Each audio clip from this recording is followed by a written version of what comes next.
Hi mga mareng! For today's video vlog, come with us bumiyahe ng 2 hours para bisitahin ang ating new mommy na friend. Hello mga kumari kong tunay! Huwag na tayo magpatumpik-tumpik pa. This is your kumaring Belle na nandito na sa Poland. At naniniwalang kung ika'y single mom, mag-affam ka na! Yay! Oh, patola! Hi mga maring! Today is Friday and babiyahe tayo ngayon ng 2 oras mula sa bahay hanggang doon sa pupuntahan namin.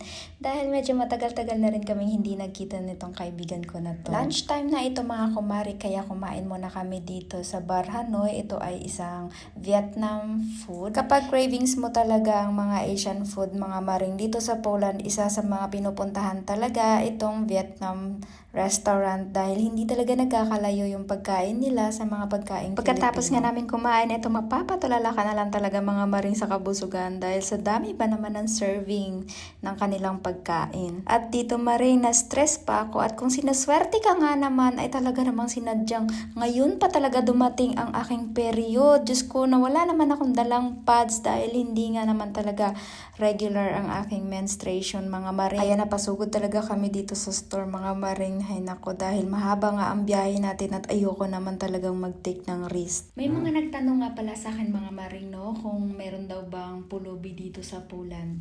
At ang sagot dyan ay yes, meron. Actually ngayong araw nga ay nakita namin ni Puti dito sa labas ng tindahan. Meron siyang karatula mga maring nakalagay na isa siyang diabetic and naka-wheelchair siya mga maring. So nangihingi siya ng tulong.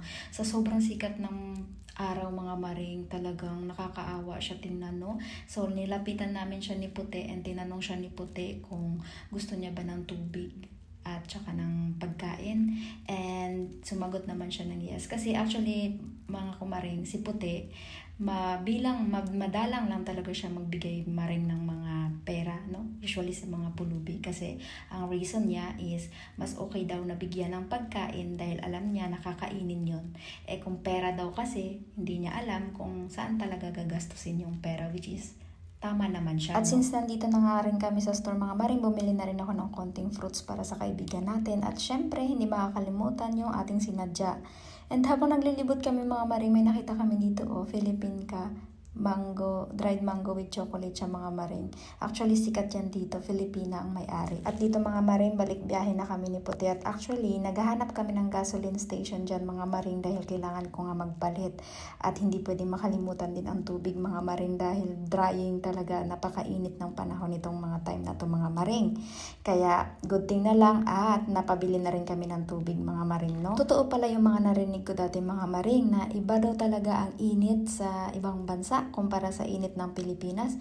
Siguro dahil sa atin sa Pinas, kahit papaano napalibutan pa tayo ng mga puno, dagat.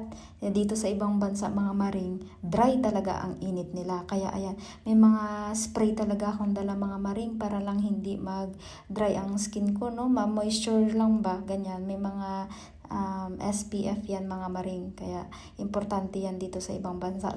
At dito nga pala tayo pupunta mga maring sa Lublin. 2 oras ang biyahe, no? So ito na nga mga maring, nakahanap na tayo ng gasoline station and nagpagasolina na rin dyan si Kuya Puti. At syempre ako naman is diretso naman sa CR ng mga maring.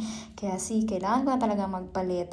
And ayan, fresh na tayo mga maring. Kaya let's go back. At dito mga maring, ang saya ni Kuya yung Puti dahil binigyan daw siya ng free soda. Dahil nga nagpagasolina siya mga maring, so dagdag din yan refreshing niya, no? Dahil syempre mahaba-haba ang biyahe niya. So dito, konting linis lang kay Honja mga maring dahil maalikabok. Pagkatapos nga lahat ng mga yan maring, bumalik na rin kami sa biyahe. At dito mga maring, malapit-lapit na kami. And sobrang natuwa talaga ako maring sa mga view dahil pakiramdam ko para akong bumalik sa Pilipinas dahil tingnan nyo naman kaganda, no? Actually mga maring, 2 beses na ako ditong nakapunta. Yung unang punta namin, January, snow yun maring. Kaya ang makikita mo, puno, nababalutan ng mga snow. Hindi ko masyadong appreciated yung view.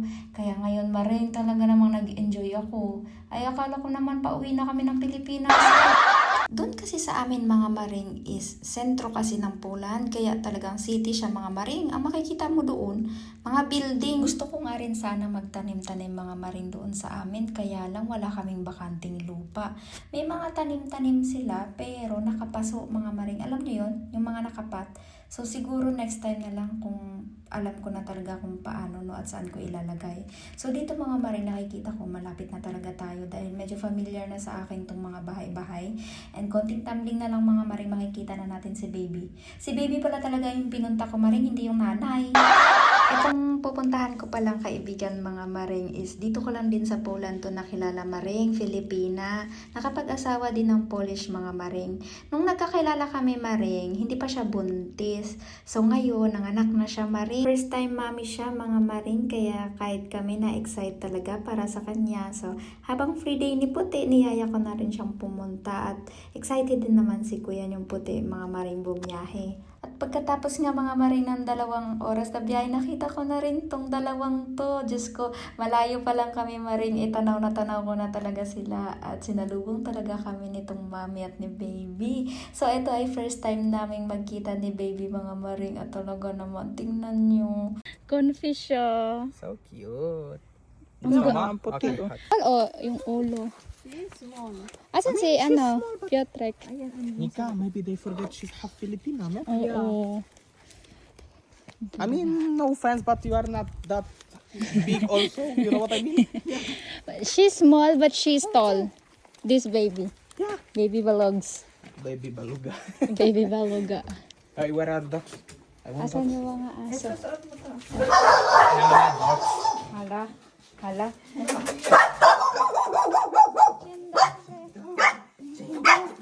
Hi, dzień dobry. Hi, mamo. Dzień dobry. Oh, wait lang. Hala, hala. Heraya! Hindi, okay lang yan. Can I hold?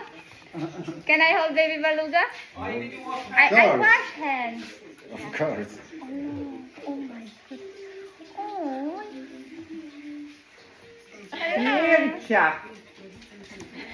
Oh. Kaya mo ko pala eh. Ano naman? Kochanie, zobacz. Yeah, it's really fit on you.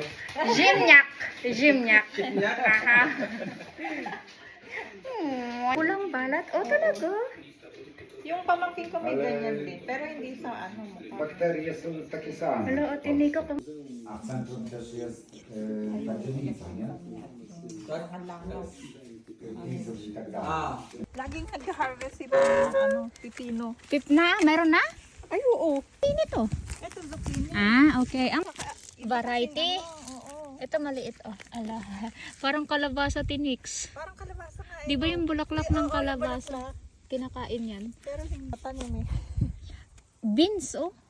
Alin? Ara, yun. Sa gilid. Parang munggo beans. Hindi. Oh, Baguio beans, di ba? Oh. Baguio beans nga ito ata. Ito, ang tinanim ni balog. Oh. Ano man yan? Salad. Ah, buyag. Ano to? Hala, dapat hinarvest na to. Oh, kinakain na. Ay, ang laki. Ano? Ay, oo nga, hindi nilagyan ng ano. Hindi nilagyan ng tali para gumapang Kasi pataas. maliliit lang siya. Si Mamo lang din naman kasi nagtatanim nito. Ang laki tinika. Oh, ayun. Ayun Ang pa nga laki. eh. Ang lalaki Hindi na ng ba to? pepper. Ito dapat, kay kinain na siya. Oh, ayan, na-start na kainin. Ayan, Basta lahat yan ang mga tanim niya. Pang Ang laki, people oh. niya. Maganda to. Itanim mo, maliit lang. Pero grabe Oo. mamunga. Kaya nga eh. Ala, tinika, pwede ka mag... Luman to. Dahil araw-araw yan siya. Ilang beses Nag-harvest? siya nag-harvest. Dapat ti magtinula ka. Ato, dahon. Dahon sili. Pag tinula. Hindi nga ako makaluto. Kung wala kang malunggay, dahon, eto yun. Namula. Hala. Ito, maganda na to i-harvest. Ano to? Harvestin na Pero natin? yung onion, nag-harvest Asan kasi pa? siya pagka... Ayun, hindi pa yan siya ready. Hindi pa ba yan? Ewan ko. Kasi di ba tinitinda din to? Niluluto din to eh. Amoy mo. Celery nga. Maliliit lang, no? Oo. Pero ang dami. Hi, Herayan. Tulog na naman siya. Siya, no? Dobra, dobra. Nasze manko. Hello! Ang grabe naman yung mata na yan. Buyag-buyag.